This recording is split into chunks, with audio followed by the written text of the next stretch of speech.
Allahu Akbar. A'udzubillahi minasyaitonirrajim. Bismillahirrahmanirrahim. Alhamdulillahirabbil alamin.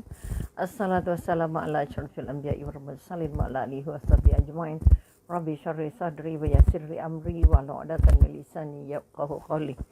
Sekali lagi kita panjatkan rasa syukur atas segala nikmat yang melimpah ruah tanpa henti, tanpa kita minta, dan kadang-kadang kita merasakan terlalu banyak untuk kita syukuri, dan malah ada yang merasakan tak sempat untuk mensyukuri kerana banyaknya limpahan rahmat dari Allah. Sekali-kali kita panjatkan alhamdulillahirabbil alamin atas segala nikmat tersebut. Okey. Juga kita ungkapkan Allahumma salli ala sayyidina Muhammad, kepada junjungan besar Nabi Muhammad sallallahu alaihi wasallam, atas kehadiran baginda jadi yang kita layak untuk menjadi tetamu Allah, menjadi kekasih Allah, menjadi calon syurga Allah, hamba Allah dan khalifah Allah, insya-Allah. Jadi sekali lagi terima kasih kepada semua ahli sembang petang yang sempat hadir. Okey. Ada Wiyah, Waalaikumsalam. Okey, Siti Mazira.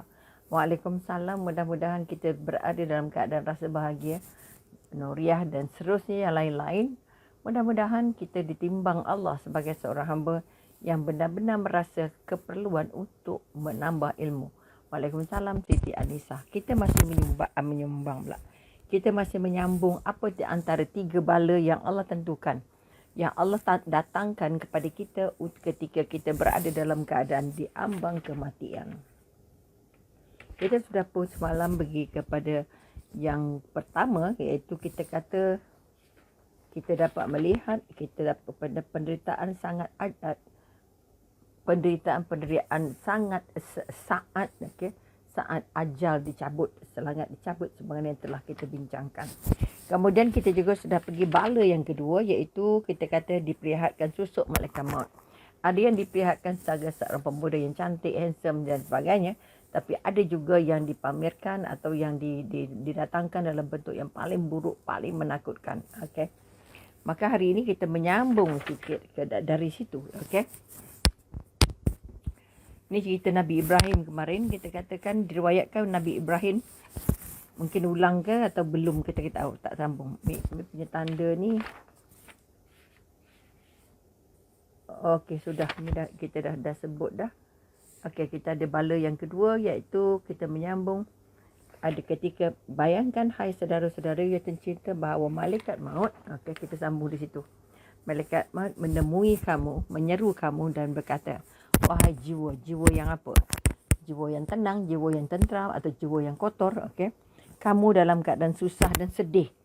Itu bertanyalah kepada dirimu sendiri. Maknanya ketika itu kita dalam keadaan yang sangat sedih, sangat susah, menderita. Seruan apa yang akan memanggilmu? Siapa yang akan panggil kita? Apakah dia akan berkata, wahai jiwa yang tenang, keluarlah menuju ampunan dan redha Allah. Kalau kita beriman, okey, terima kasih Kak Yom sempat melapangkan masa untuk bersama. Okay. Maknanya adakah malaikat akan menanya kepada kita, kembalilah ataupun keluarlah. Okey, keluarlah dengan tenang, mendapat ampunan dari Allah dan redha Allah. Atau malaikat akan menyebut, hai jiwa yang kotor. Satu malaikat akan tanya, hai jiwa yang tenang. Ini untuk mereka yang beriman. Okey, datanglah, keluarlah roh yang dicabut, keluarlah untuk menuju ampunan dan redha Allah. Tetapi kalau kita katakan orang yang jiwa yang kotor, maka keluarlah menuju kemurkaan. Malaikat kata keluarlah roh ini dan pergilah menuju kemurkaan dan kemarahan Allah. Sangat itu kita dah tahu dah kita akan ke mana.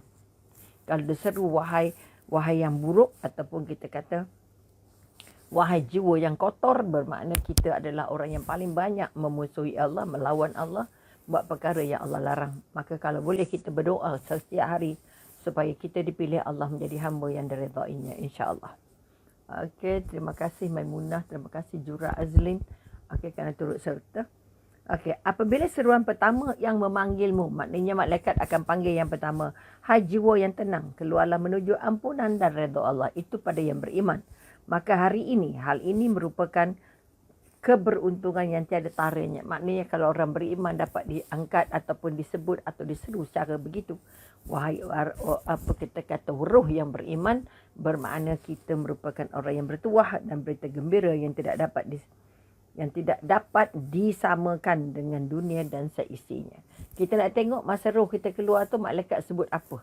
Kalau malaikat sebut kata wah keluarlah roh orang yang beriman menuju redha Allah. Itu ramai kita bernasib baik. Kecuali kalau kita dipanggil buat keluarlah wahai roh yang buruk menuju kemurkaan Allah, bermakna kita calon-calon neraka. Nauzubillah min zalik. Apabila seruan kedua yang memanggilmu, kita berlindung kepada Allah dari hal demikian. Sebenarnya kita tak nak jadi begitu. Kalau yang kedua kita kata tadi, hai jiwa yang kotor. Keluarlah menuju kemurkaan dan kemarahan Allah. Ini yang melanggar perintah Allah. Hal ini merupakan kerugian terhebat. Kerugian yang paling besar bagi manusia, seperti mana kehilangan jika dibandingkan ancaman dan sisaan yang tidak berkesudahan. Maknanya dia rugi serugi-ruginya. Rugi seperti ruginya dunia dan seluruh isinya. Kerana dia akan mendapat penderitaan, kesedihan, kesulitan sepanjang kematiannya. Waalaikumsalam Cik Ta. Kemudian Cik Salmah Saimenan. Ya Allah. Tersebut dalam beberapa riwayat, bahawa mayat akan diseru saat diletakkan di permandian. Dia mula diseru ketika dia dimandikan. Dia akan ditanya, mana lidahmu yang fasih yang tidak pernah mendiamkanmu, yang paling banyak bercakap. Mana suaramu yang merdu yang tidak pernah membuatmu bisu. Ada orang yang banyak cakap, ada orang yang nyanyi tak habis. Mana bau wangi yang tidak pernah membuatmu berbau busuk. Kita dulu ada perfume. Mana gerakmu yang tidak pernah menghentikanmu. Maknanya ya banyak pergerakan, banyak kerja, banyak hal. Mana hartamu yang banyak yang tidak pernah membuatmu berpakir. Maknanya akan ditanya apa mulut kamu, harta kamu, rupa kamu, apa kerja kamu dan sebagainya. Ketika dimandikan, tak ada siapa yang dengar. Celaka bagimu sekiranya kamu adalah pelaku kemaksiatan. Maka kalau ditanya, Waalaikumsalam Pak Izzah. Jika kita melakukan kemaksiatan dan kabar gembira bagimu sekiranya kamu adalah orang yang taat. Ketika diletakkan dalam kubur, malaikat menyeru. Kalau orang taat, kalau orang yang maksiat, pastilah perkataan-perkataannya sangat menakutkan. Ketika diletakkan dalam kubur, malaikat menyerukan, hai hamba Allah, kamu yang meninggalkan dunia atau dunia yang meninggalkan kamu. Kamu telah menghimpun dunia atau dunia yang menghimpun kamu. Ni yang kata kita nak jadi mabuk dunia ataupun hamba dunia ataupun kita kata apa kaki dunia. Dia akan beritahu. Supiah. Assalamualaikum Ustazah Rubian Nubati serta yang para jemaah yang hadir program. Saya mempertang Jumaat Penghulu segala hari. Terima kasih. Penghulu kepada seluruh hari bermakna penghulu kepada ibadah. Kalau kita tahu dia merupakan penghulu segala hari, maka kalau boleh kita nak kulun sepenuhnya hari itu penuh dengan ibadah-ibadah. Ibadah yang baik-baik, ibadah yang indah-indah. Mudah-mudahan penghulu segala hari betul-betul bermakna kepada kita untuk mengubah diri. InsyaAllah Supiah. Kita akan ditanya, kamu akan meninggalkan dunia atau dunia akan meninggalkan kamu? Pastilah jawabnya kita yang meninggalkan dunia. Hamba Allah, jangan kamu lalai dari mengingat kematian dan memikirkan sebelum terlanjur. Kita yang masih hidup, yang sedang baca kitab ini demi Allah, setiap kamu pasti akan mengalami kesedihan yang berpanjangan dan menyesal terhadap kesilapan-kesilapan masa lalu. Pastinya setelah kita mati, barulah kita menyesal sebanyak-banyaknya.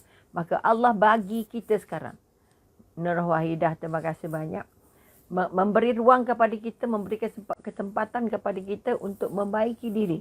Supaya kita tak masuk pada mereka yang nantinya menyesal. Menyesal seumur hidup.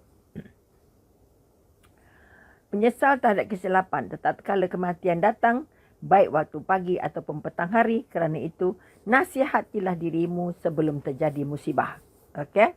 Maka Allah peringatkan pada kita. Dia dah bagi tahu bagaimana keadaan orang-orang yang meninggal. Bagaimana keadaan roh keluar. Bagaimana siksanya sakratul maut. Maka Allah berfirman dalam surah Al-Munafiqun. Al-Munafiqun ayat 10 yang bermaksud dan belanjakanlah sebahagian daripada apa yang telah kami berikan kepadamu sebelum datang kematian. Maksudnya apa saja rezeki, apa saja nikmat yang Allah kurniakan pada kita, jangan lupa untuk kita kongsikan dengan orang-orang tersayang, dengan orang-orang terdekat, orang miskin, anak-anak yatim dan lain-lain.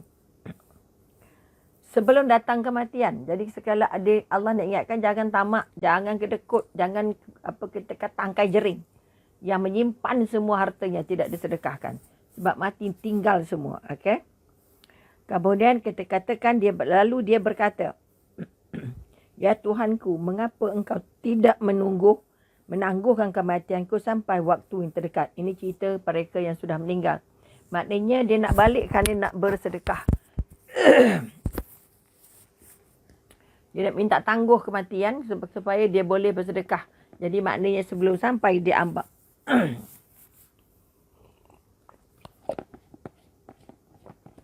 Maknanya sebelum kita sampai kepada ajal dan juga kepada sakaratul maut, sampai kepada kematian, kita nak ambil peringatan bahawa kita harus banyak bersedekah. Itu kekuatan. Supaya kita tidak nanti mengharapkan ya Allah tangguhkan sekejap. Kerana kita dah tahu bahawa jodoh pula apa. Ajal tidak dapat ditangguh dan tidak dapat ditolak. Maka sekali lagi, kita yang masih diberi kesempatan oleh Allah bernyawa sekarang, masih boleh memahami ilmu, masih boleh memahami hukum, belum nyanyuk, belum pikun, maka kita dikendaki, kita diminta, didorong supaya lebih banyak berkongsi apa saja apa saja rezeki yang Allah kurniakan kepada kita. Dikatakan waktu yang terdekat. Mati adalah waktu yang paling dekat. Jangan kata mati itu jauh. Mati itu sangat dekat. Okay? Ketika tabir disingkap, hamba itu berkata ketika akan mati.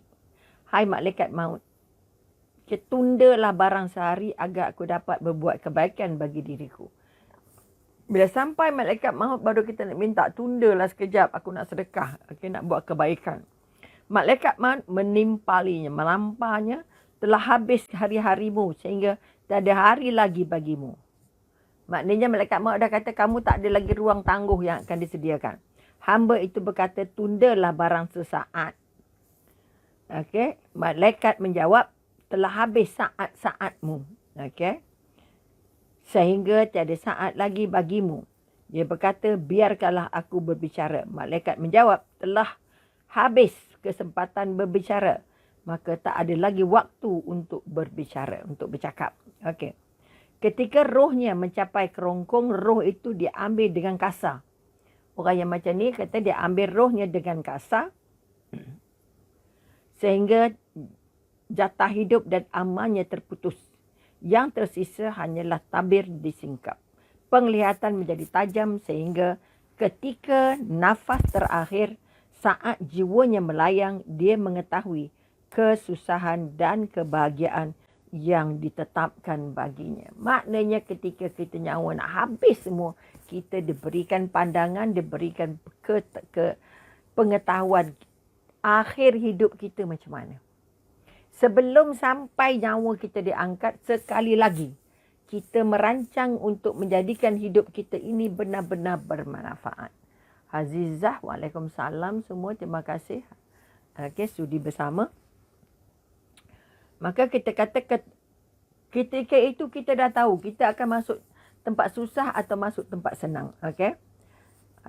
Itu kita katakan bala yang kedua. Bala yang pertama penderitaan ketika melalui sakaratul maut. Kedua, bala yang kedua ialah ketika kita berjumpa dan menghadap, berdialog dengan malaikat maut. Okay? Waalaikumsalam mak dia. Okay?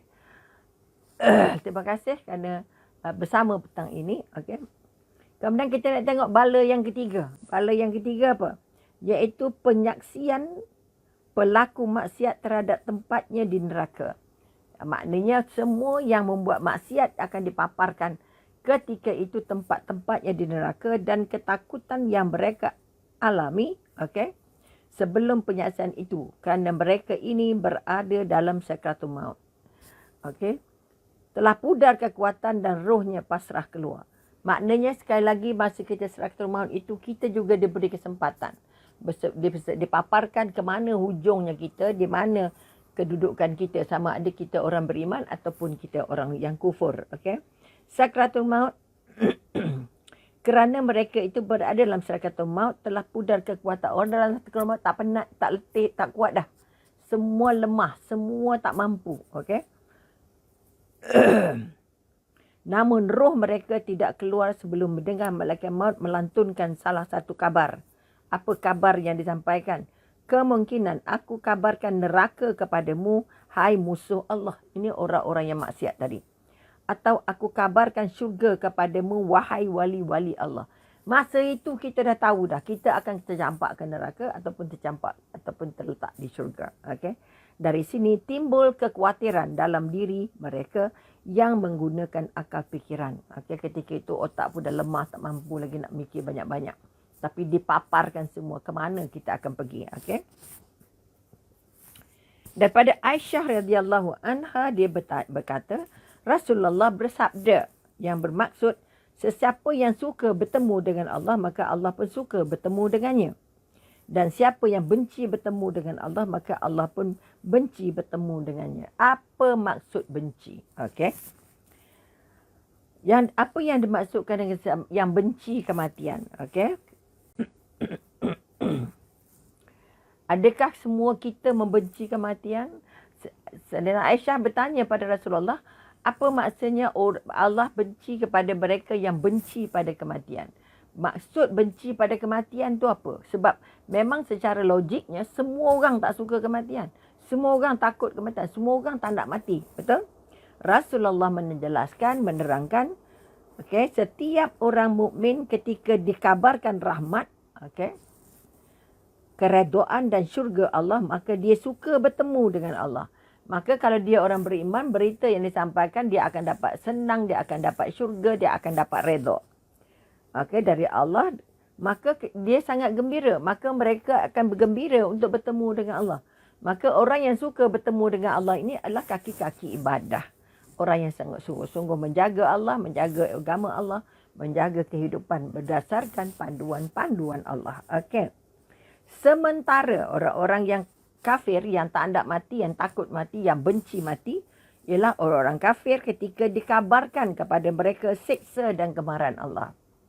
Bila mereka dipaparkan dengan seksa dan kemarahan Allah, maka dia benci bertemu Allah dan Allah pun benci bertemu dengannya. Ini bermakna sekali lagi, kalau dia orang-orang kafir, kalau dia orang-orang yang maksiat, maka berita tentang kematian membuatkan dia benci dengan kematian.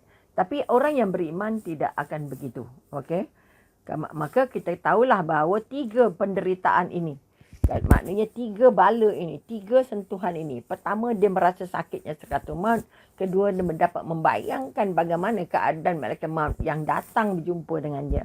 Adakah dia buruk ataukah dia handsome dan sebagainya. Dan yang ketiga, dialog-dialog yang berlaku ketika sakratul maut berlaku.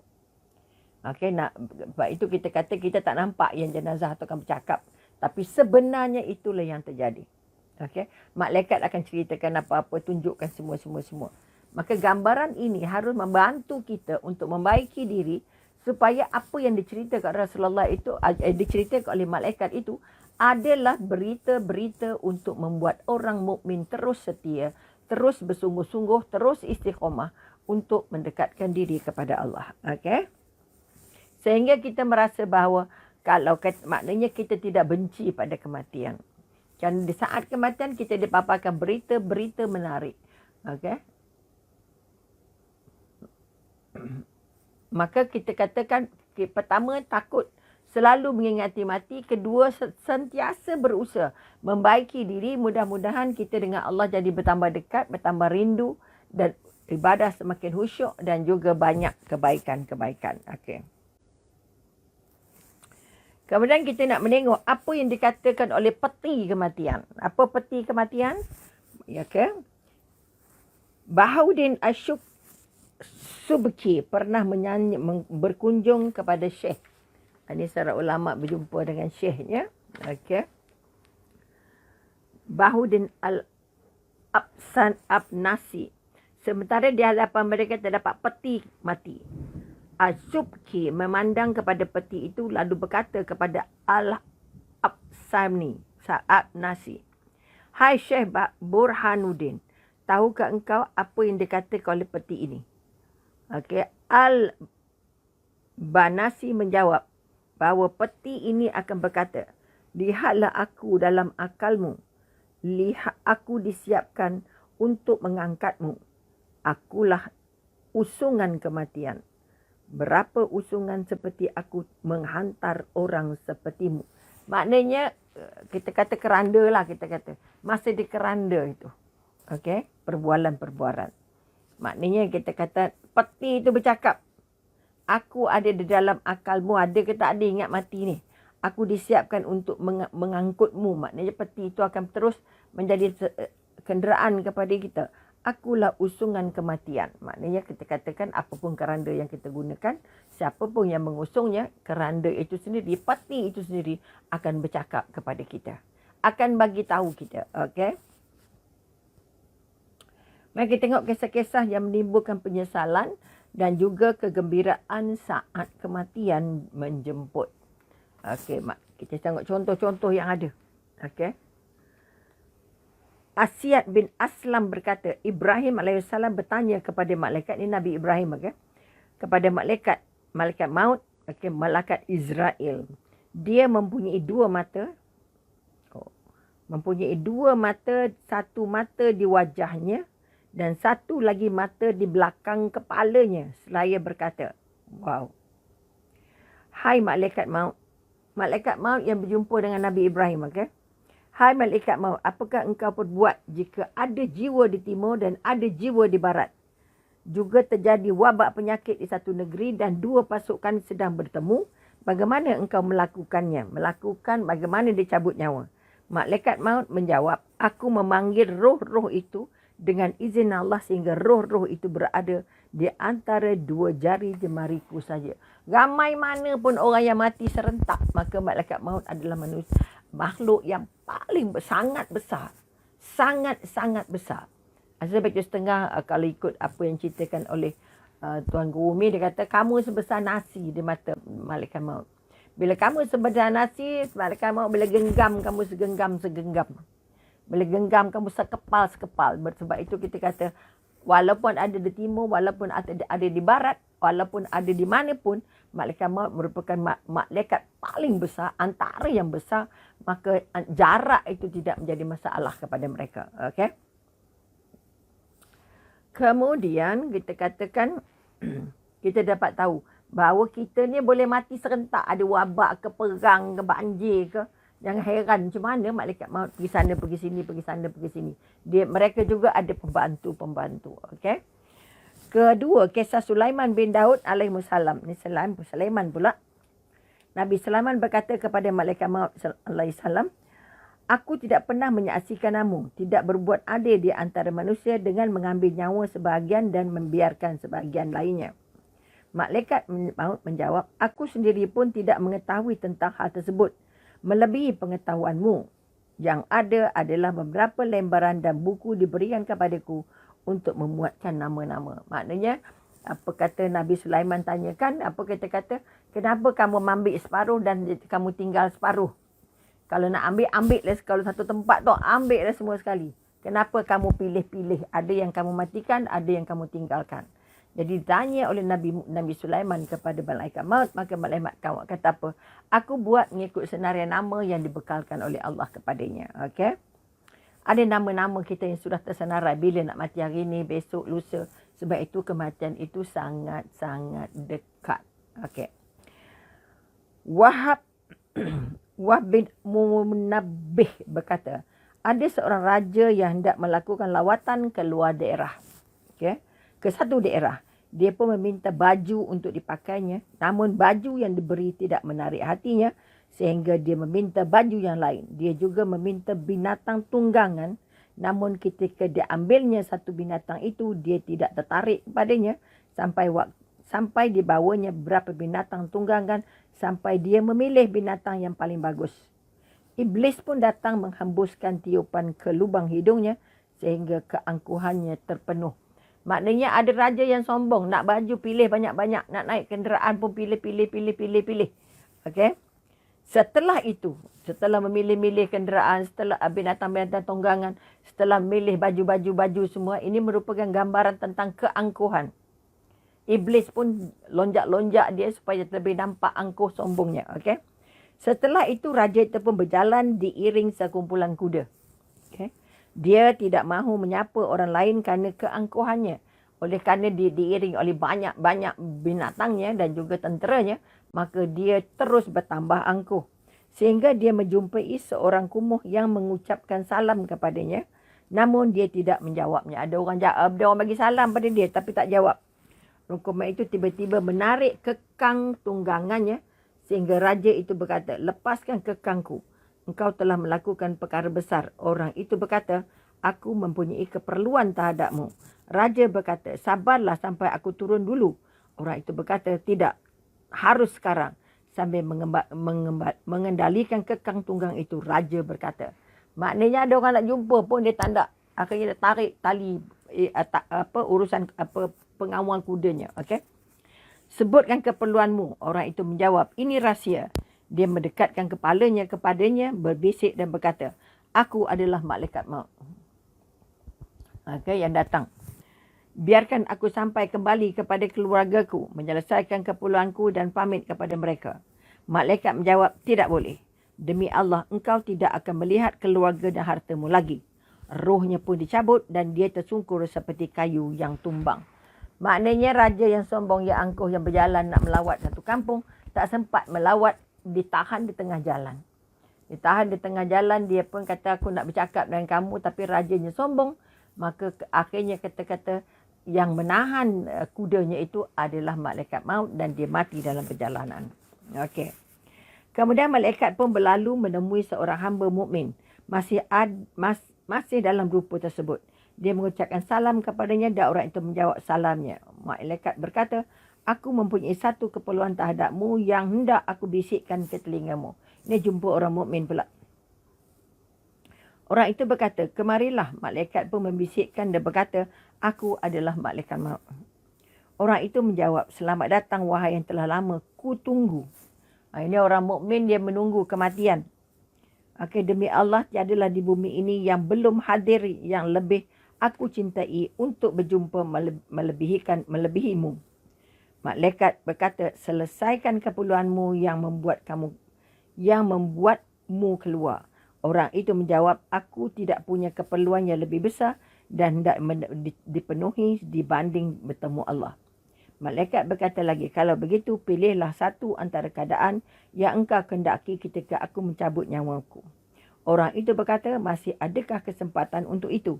Malaikat menjawab, ya, aku diperintahkan untuk ini. Orang itu berkata, biarlah aku wuduk dan solat lalu cabutlah nyawa saat aku sujud. Malaikat pun mencabut nyawanya kata dia sujud. Tadi kalau kita melihat raja yang angkuh, dia tidak diberi tangguh walaupun sesaat. Okay? Dia kata dia nak balik dulu, nak jumpa sanak saudara dulu. Tapi terus dicabut oleh malaikat maut di situ juga. Dia ambil kisah daripada orang mukmin, berjumpa je pula orang mukmin yang kata sangat mencintai kedatangan malaikat maut.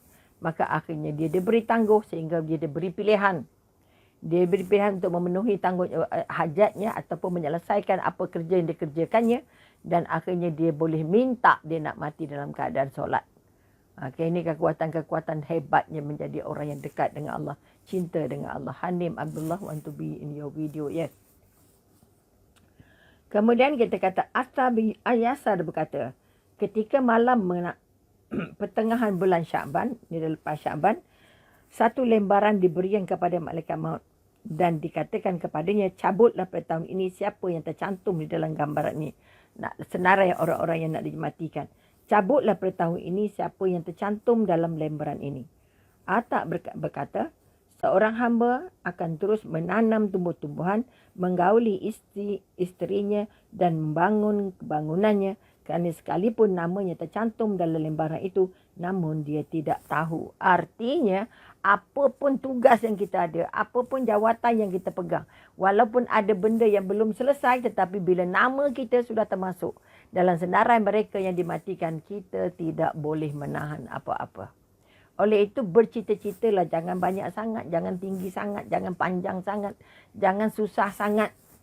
Kerana kita tak tahu kita sempat atau tidak untuk memenuhi cita-cita itu sebelum datangnya kematian. Nak buat rumah, buatlah sekadarnya. Kalau nak buat kerja, buatlah sekadarnya. Okey, jangan sampai kita tertinggal perkara-perkara yang tidak siap. Waalaikumsalam marhaban al-huwa. Okey, alhamdulillah dapat dengar kuliah Umi. Okey, syukur alhamdulillah. Kemudian Al-Hasan berkata, tidak ada satu hari pun kecuali malaikat maut menelisik setiap rumah 3 kali. Maknanya kalau sebelum kita meninggal, rumah kita dikunjungi oleh malaikat maut sebanyak 3 kali. Okey. Setiap dari mereka yang dijumpainya, okey, orang yang dah disenaraikan untuk dimatikan, okey, telah tunai rezeki dan genap ajalnya itu. Maknanya siapa yang dipilih malaikat maut, bermakna Allah dah kata dah rezekinya habis dah. Rezeki yang habis itu maknanya dia sudah sampai untuk dimatikan. Okey.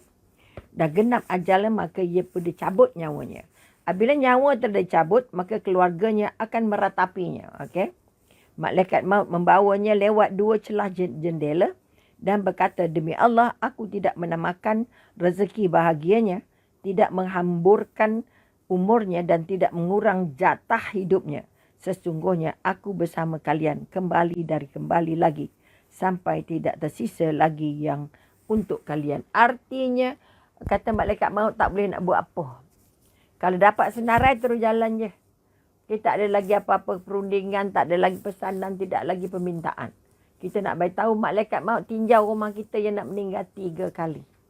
3 kali, hati-hati, okey? Al-Hasan juga berkata, demi Allah, sekiranya mereka melihat keadaan dan mendengar perkataannya, tentulah mereka akan tercengang dengan orang yang mati meninggalkan mereka. Maka mereka akan menangisi diri mereka sendiri.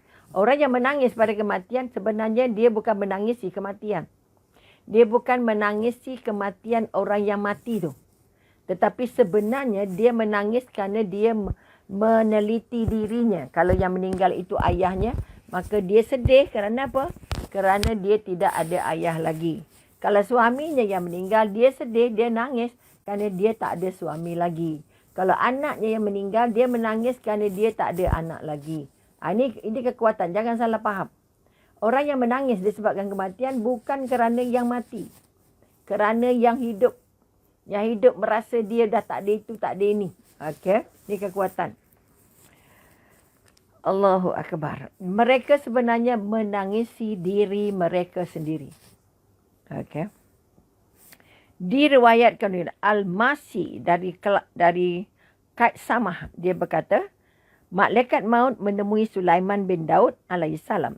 Dia malaikat maut memperhatikan terus seseorang yang duduk bersama Sulaiman.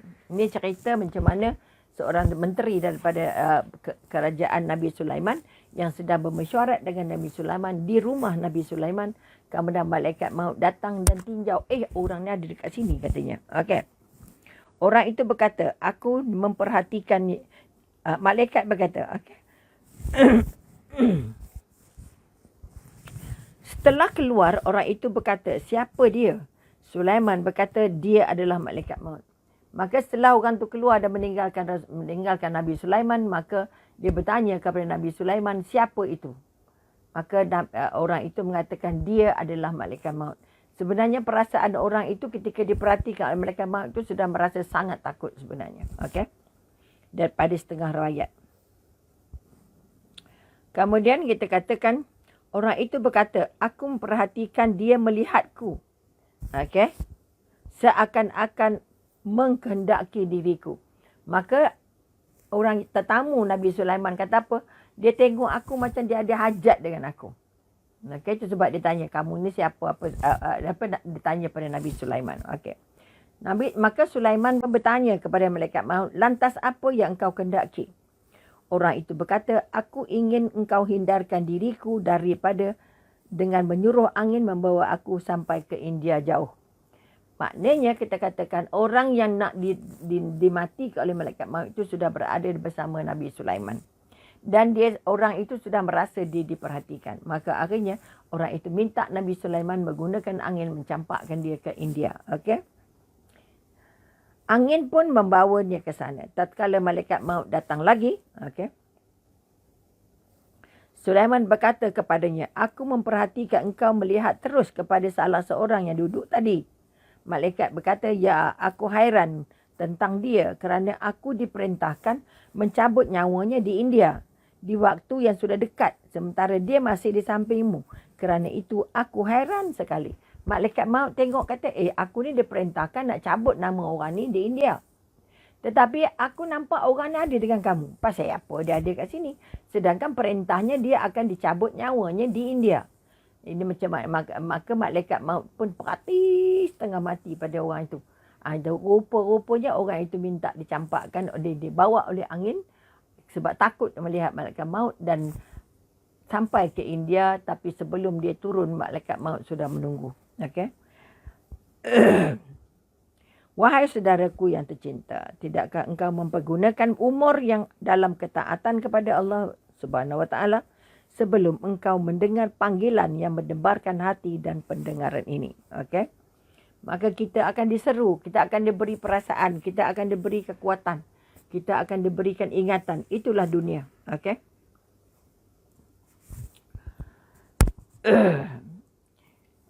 Itulah yang kamu berlumba-lumba mendapatkannya dan kamu mencurahkan waktu dan kesempatan dalam mengumpulkan harta, namun sekiranya kamu ditawari dengan segala yang terkandung di dalamnya berupa emas, perak, istana, sungai dan permohonan ketika menghadiri sakrat maut, nescaya kamu akan mengatakan semua bahasa isyarat atau lisan, aku tidak menghendaki kecuali rahmat Allah SWT.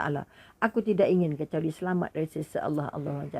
Maka orang yang mabuk dunia, yang mengumpul harta, mengumpul kekuatan, mengumpul emas, mengumpul segala harta benda, ketika dia dalam keadaan sakratul maut, bila ditanya, adakah kamu masih sayang lagi dengan benda-benda yang kamu kumpul selama ini, yang membuat kamu cuai, yang membuat kamu lalai?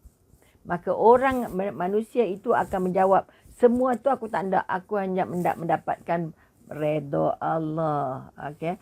Aku berkehendaki rahmat Allah dan aku tidak ingin lagi melihat kecuali, maknanya walaupun dah kumpul banyak-banyak, tapi ketika sakit maut, semua itu tidak ada maknanya lagi pada mereka.